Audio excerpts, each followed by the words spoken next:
खुलुमबाय बे समाव बडलेण्ड इंखं टेलिभिजननि स्टुडिय'आव आं मिथिका नार्जारी दिनैनि गाहाय रादाबफ्राव दङ।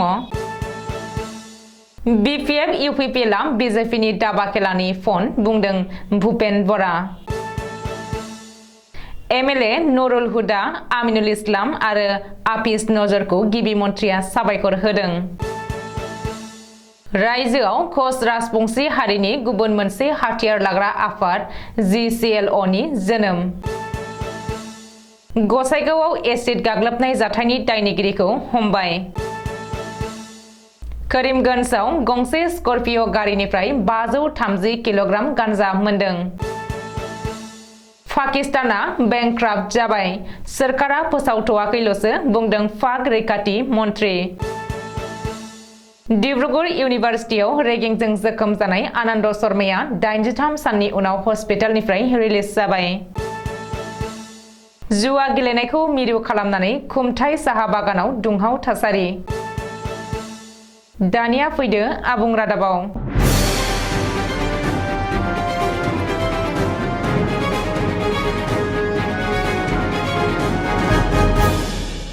बीपीएफ आरो यूपीपीएल दोलोआ बीजेपीनि दाबा खेलानि फन।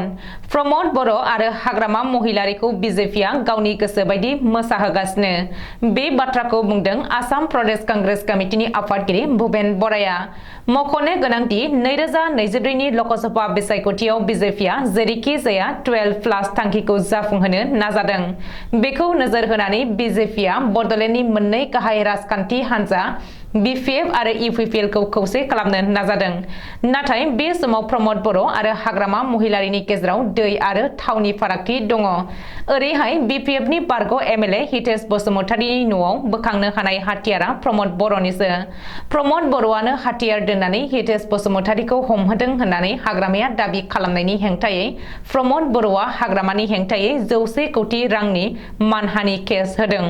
बडलेण्डनि बे मोननै राजखान्थि हान्जाखौ आलादा लाखियोब्ला 12+ थांखिया जाफुंनाय नङा बेखौ बीजेपीआबो मोजाङैनो मिथिगौ। बेनिखायनो बीजेपीआ यूपीपीएल आरो बीपीएफखौ खौसे खालामनो नाजागासिनो होननानै भूपेन बराया दाबि खालामदों। बबेखानि यूपीपीएल आरो बीपीएफ दोलोहा रावहाबो निजायारि गोहो गैलिया। मोननै ओनसोलारि गोहोखौ बीजेपीआ लोरबां खालामबाय। फैगौ लकसभा बिसायख'थियाव कंग्रेसआ क'क्राझाराव बर' बिजाथि होगोन आरो क'क्राझारखौ कंग्रेसआ दखल खालामगोन होननानैबो एफिसिसिनि आफादगिरि भूपेन बराया दाबि खालामदों।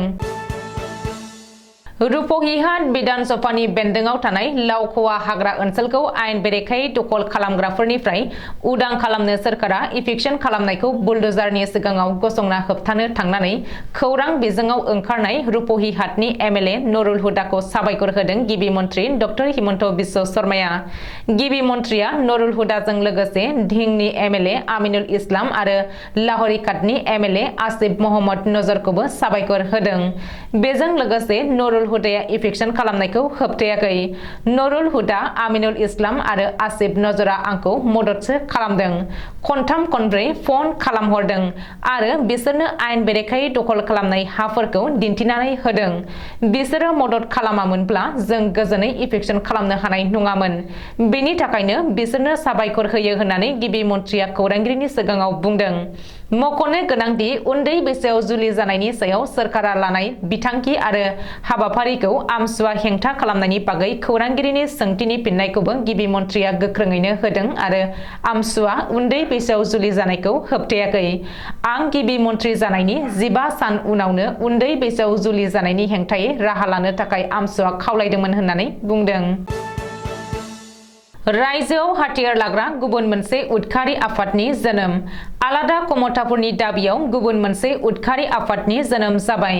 कच राजबंशी हारिनि गेजेराव ग्रेटार कचबिहार लिबारेशन अर्गानाइजेशन सुंद'यै जीसीएल मुंनि मोनसे गोदान हाथियार लाग्रा आफादनि जोनोम जादों। बेजों लोगोसे आफां आसामाव फिन हिंसा, उदखार आरो थै बोहैनो हागौनि सन्देह।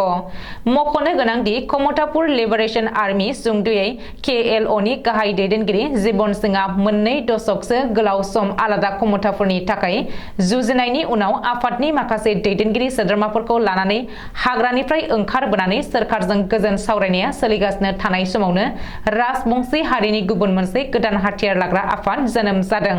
गोदान उदखारि आफाद GCLOनि लेङाइ गाहाय नेहाथारि राजदीप घोष एबा रनजित बर्मनआ खौरां बिजोङाव मोनसे भिडिअ दैथायहरनानै आलादा कमथाफोरनि थाखाय गोदान हाथियार लाग्रा आफाद जोनोम जानायनि बागै फोरमायहरदों आरो मिरु सरकारा KLOजों गोजोन सावरायनाया लुबैनाय बायदि मोजां फिथाइ थायाब्ला हाथियार दैगोन होननानै हुमखि होदों जाउनाव आफां आसामाव फिन थै बोहैगोन नामा होननानै सरासनस्रा रायजो राजानि गेजेराव सोंथि सिखांदों नोजोर होनो गोनांदि KLOआ गुबै लामायाव फैफिनदोंब्लाबो जीवन सिंहजों लोगोसे आफादनि गोजौ थाखोनि दैदेनगिरिफोर फैयाखै आरो हाथियारफोरखौबो लाबोआखै KLOनि गोजौ थाखोनि दैदेनगिरिफोर आरो हाथियार गुलि बारुदफोरा गासैबो हाग्रायावनो दङ बेखौ नोजोर होनानै जीवन सिंहआ गुबै लामायाव फैफिनदोंब्लाबो KLOनि गुबुन दैदेनगिरिफोरखौ लानानै रायजोआव सावरायनायाबो सोलिगासिनो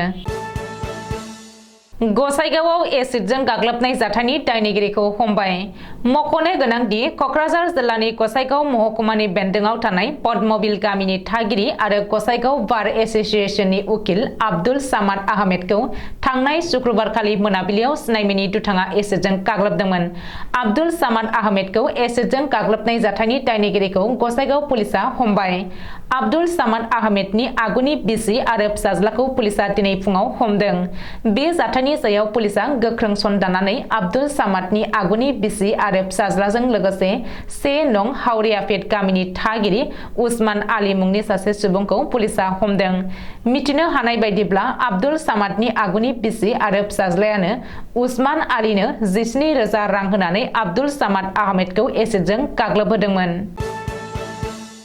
बराक सेरफांनि करीमगंजआव रबिबारखालि फुंनि समाव बिगोमा गैयै गंसे स्कर्पिय' गारिनिफ्राय पुलिसआ गासै 530 किल'ग्राम गान्जा जब्द खालामनो हादों करीमगंज पुलिसनि SI चिरन्जीत बराया खौरांगिरिनि सिगाङाव फोरमायथिनाय बायदिब्ला संगालि सुलुंनिफ्राय खौरां मोननाय लोगो लोगोनो लामायाव फसंनानै दोननाय त्रिपुरानि नाम्बार प्लेट गोनां TR05D0415 नाम्बारनि गंसे स्कर्पिय' गारिखौ सिग्रोमनायाव गासै 53 पेकेट गान्जा बोखांनो हादों बदेबानि बे स्कर्पिय' गारियाव रावबो मानसि गैयामोन मोनसे पेकेटाव गासै 10 किल'ग्राम गान्जा दंमोन आरो गासै बै गान्जानि अजना 530 किल'ग्राम हादरनाङारि मार्केटआव बै गान्जानि बेसेनखौ 53 लाख रां जाहैगोन होननानै पुलिस अफिसार चिरन्जीत बराया बुंदों लोगोसे पुलिसआ बे केसखौ बिजिरनो नाजादों होननानै फोरमायबावदों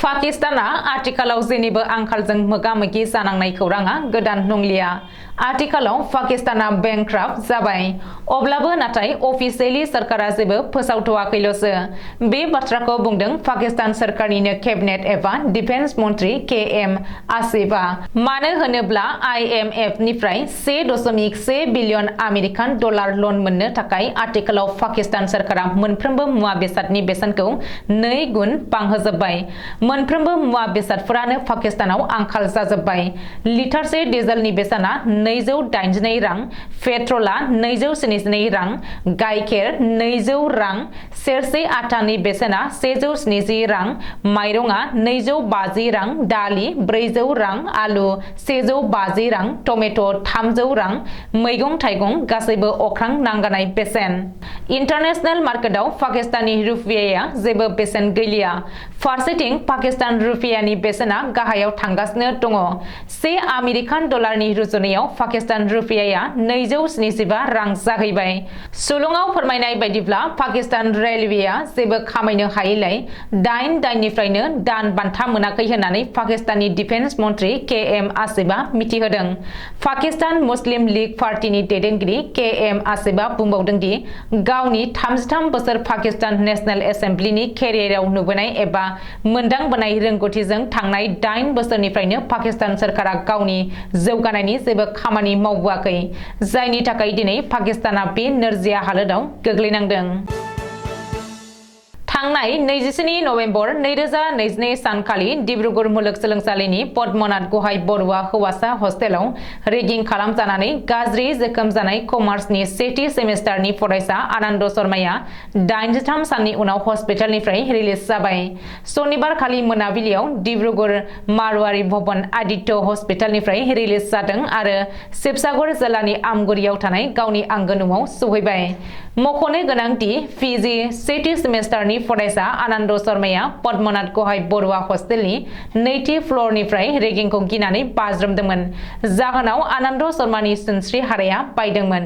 बे रेगिं खालामनायनि गुबै दायनिगिरि राहुल सेत्री, प्रानजित बरुवा आरो सीमान्त हाजरिका मोना थांनाय 14 फेब्रुवारि 2023 आवसो बिजिरसालिनिफ्राय जामिन मोननानै जोबथेसालिनिफ्राय गबोदोंमोन। आनन्द शर्मानि बिमा-बिफाया गिबि मन्त्रि डक्टर हिमन्त बिश्व शर्माखौ थोजासे हेफाजाब होनायनि थाखाय साबायखर होदों। गलाघाट जिल्लानि खुमथाय साहा बागानाव थानाय शिव मन्दिराव शिवरात्रि फुजानि असिला लानानै जुवा गेलेहोनायखौ मिरु खालामनानै दुंहाव थासारि सोमजिदों। जुवा गेलेनाय खौरांखौ मोननानै पुलिसा गाग्लोबफैनायाव खारग्लुं खारसि जानायाव अरुण कुर्मी मुंनि सासे सुबुङा फुख्रियाव गोग्लैलांदोंमोन। रायजोनि हेफाजाबाव पुलिसा अरुण कुर्मीखौ खुनुरुखुमै बोखांनो हायो आरो लोगो लोगोनो हस्पिटालाव लांनानै पुलिसा अरुण कुर्मीखौ फाहामथाय होयो।